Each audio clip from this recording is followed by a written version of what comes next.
ನನ್ನ ಹೆಸರು ಹರ್ಷವರ್ಧನ್. ನಾನು 7ನೇ ತರಗತಿಯಲ್ಲಿ ಓದುತ್ತಿದ್ದೇನೆ.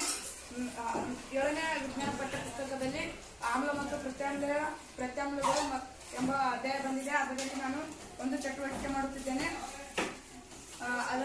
ಅದರ ಹೆಸರು ತಟಸ್ಥೀಕರಣ. ಅದಕ್ಕೆ ಬೇಕಾಗುವ ಕಚ್ಚಾ ವಸ್ತುಗಳೆಂದರೆ ಹೈಡ್ರೋಕ್ಲೋರಿಕ್ ಆಮ್ಲ, ಫಿನಾಪ್ಥಲಿನ್, ಸೋಡಿಯಂ ಹೈಡ್ರಾಕ್ಸೈಡ್. ಇದು ಮೊದಲು ನಾವು ನಾಲ್ಕನೇ ಒಂದು ಭಾಗದಷ್ಟು ಫಿನಾಪ್ಥಲಿನ್ ದ್ರಾವಣವನ್ನು ಹಾಕಬೇಕು.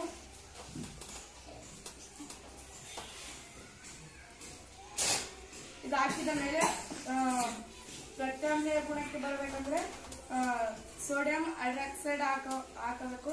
ಇದು ಪಿಂಕ್ ಬಣ್ಣಕ್ಕೆ ತಿರುಗಿದರೆ ಇದರಲ್ಲಿ ಪ್ರತ್ಯಾಮ್ಲ ಗುಣ ಇದ್ದಂತೆ ಎಂದರ್ಥ.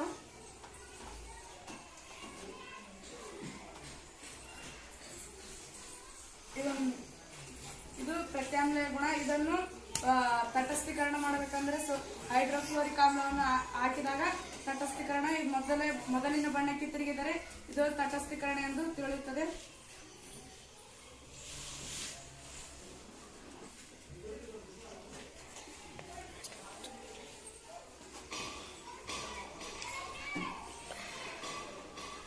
ಇದನ್ನು ಮರು ಅಲುಕಾಡಿಸಬೇಕು.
ಇದನ್ನು ಪೂರ ಅಲುಕಾಡಿಸಿದಾಗ ಮೊದಲಿನ ಬಣ್ಣಕ್ಕೆ ತಿರುಗಿತು. ಇದನ್ನು ತಟಸ್ಥೀಕರಣ ಎನ್ನುತ್ತದೆ.